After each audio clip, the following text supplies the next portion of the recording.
All right, welcome everyone. Today we're diving into one of the most famous journeys in history, but with a twist. We're going to completely ignore the destination. Instead, we're focusing on a single tiny word in the Zohar, a word that turns a simple walk into the entire blueprint for a human life and its final cosmic reckoning. So right away, the Zohar just slams on the brakes. Right here, before Abraham even really gets going, it says the whole secret isn't in the epic stuff that comes later. No, it's all packed into one word, Lech, which means "and he walked." Now this is not just about changing your address. The Zohar is telling us this word signifies a massive cosmic event. It's about a soul completely recalibrating itself to be in perfect, flowing alignment with a divine command. And this, right here, is where the real mystery kicks in.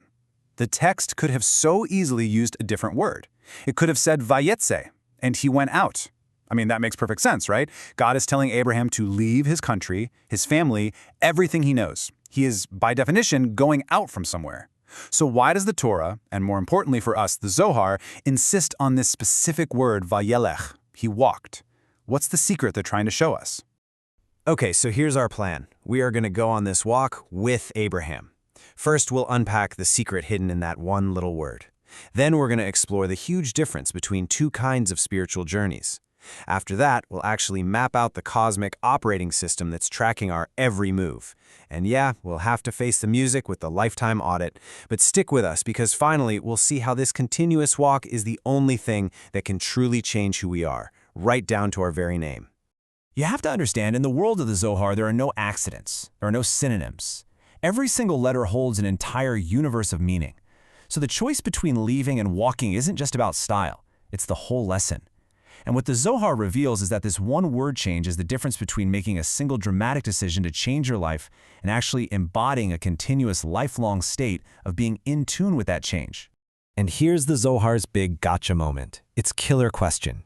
If you look just a few verses earlier in Genesis, the Torah explicitly says that Abram's family had already gone out. That's vayetzu from Ur of the Chaldees. The physical act of leaving? It already happened. So this second command to go, this vayelech, it can't just be about another physical departure. It has to be describing a totally different kind of movement, an internal one. And this just brilliantly lays out the two fundamental stages of any real lasting transformation. First you have that initial break, that rupture from the old way of doing things. But then comes the hard part, the ongoing process of building and actually living inside the new reality.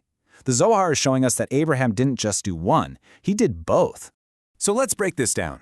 Vayetse, going out, is that one big moment of decision. It's the day you quit the job, in the relationship, or move to a new city. It's a sharp, necessary break with the past. But Vaylech, the walk, that's everything that comes after. It's the day in, day out commitment to that new path. It's not about the drama of leaving. It's about the quiet discipline of continuing. You see, one is an event. The other is a state of being. Okay, let's put this into a language we all speak today. Think of Vayetse as rebooting your computer, a full system restore. You're wiping the old corrupt operating system, getting rid of all the viruses and bad code from your personal Ur of the Chaldees. And that's a huge, critical first step. But the reboot itself, it doesn't really accomplish anything. The real work, the magic, is Vayelech. That's the continuous, live execution of the new software. It's the millions of lines of code running perfectly, second by second, day after day, constantly checking in with the main server, all operating under a monitored protocol. That is Abraham's walk. So what exactly is this monitored protocol that Abraham is running? How does this walk actually work on a cosmic level? Well, the Zohar peels back another incredible layer and reveals that Abraham's journey is a perfect, living manifestation of the Sephirot, the 10 divine emanations that form the very architecture of reality. He isn't just walking on dirt, he is literally walking through the divine flowchart of the cosmos. So here's how the Zohar maps this flow of divine energy. The command itself, go for yourself, it originates up in Tiferet, which is all about divine harmony and will. Then that will flows down through Yesod, which acts as the channel, the conduit that connects the spiritual realms to the physical. And finally, it all comes down into Malchut, our physical world, the kingdom of action. So Abraham's actual footsteps on the ground are the sphera of Malchut, perfectly executing the will of Tiferet. It's a flawless, direct transmission of divine energy into physical reality.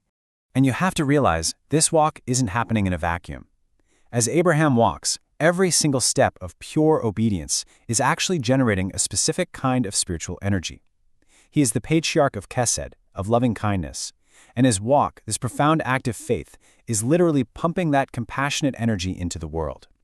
That becomes his spiritual fuel, the merit that propels him forward and draws even more blessing down.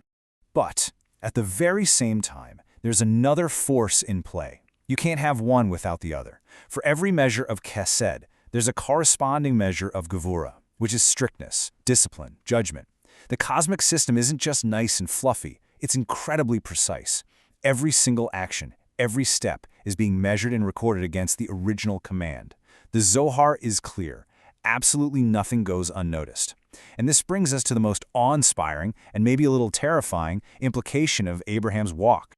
So now the Zohar makes this breathtaking leap. It says that Abraham's Vayelech, his continuous, monitored, moment-by-moment walk, isn't just his story. It is the paradigm for every single human life. From the second we begin our own conscious journey, a cosmic record is being kept. An audit log is running, and it's all being prepared for a final, all-encompassing review. 1. That's the number that matters. You get one continuous lifetime, which creates one unbroken record. The Zohar quotes that verse from the book of Job, and he counts my every step. And it means it literally. A section of the Zohar called the Midrash Hanielim states it explicitly. Every single footstep a person takes throughout their entire life is counted up, tallied, and brought forth on the day of judgment. Now look, I know this can sound pretty intimidating, but the Zohar explains that this isn't really about reward and punishment in the simple way we think about it. It's about truth. Just imagine, for a second, a moment of perfect, ultimate clarity, where your entire life's journey, every choice, every hidden intention, every single step is laid out before you. Not for condemnation, but for a perfect, unvarnished understanding of the path you chose to walk. It's the ultimate moment of truth with yourself. And the Zohar even gives this final audit a spiritual color palette. It says that during our life, our path is kind of shrouded in black, representing everything that's concealed from us. We're guided by a subtle, almost hidden green light of divine providence. But on the day of judgment, that veil is ripped away. The whole journey is illuminated in just two colors: the brilliant, blinding white of Chesed for every step of kindness and connection, and the stark, piercing red of Gevurah, or Din, for every step that was misaligned. The full, true spectrum of our life is finally revealed. For all you gamers out there, you'll get this instantly. Think of Vayetze, leaving as the tutorial level, right? You learn the basic controls, you break free from the starter zone. But Vayelech is the main quest. The game is live, and now everything counts. Every NPC you talk to, every side quest you do or ignore, every single step you take is being recorded in a massive game log. And you know at the very end, there's going to be that final evaluation screen that shows you a complete, ruthless statistical breakdown of your entire playthrough. That's the lifetime audit.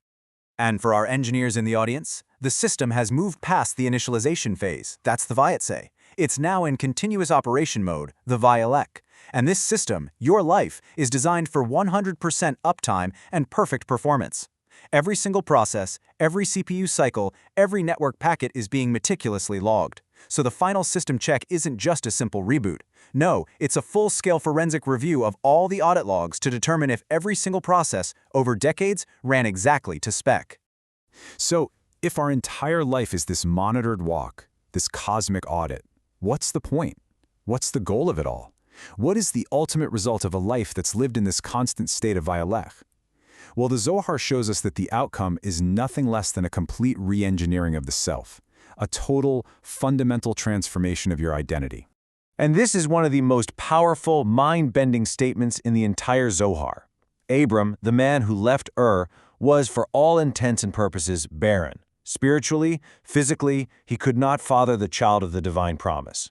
It was the walk itself, the decades of continuous alignment, of generating chesed, of passing the tests of Gevurah, that earned him the addition of the letter He to his name. The He is a letter from God's own name. By walking the path, he literally integrated a piece of the divine into his very essence. And that is what transformed Abram, the barren man, into Abraham, the father of nations. The process created the potential.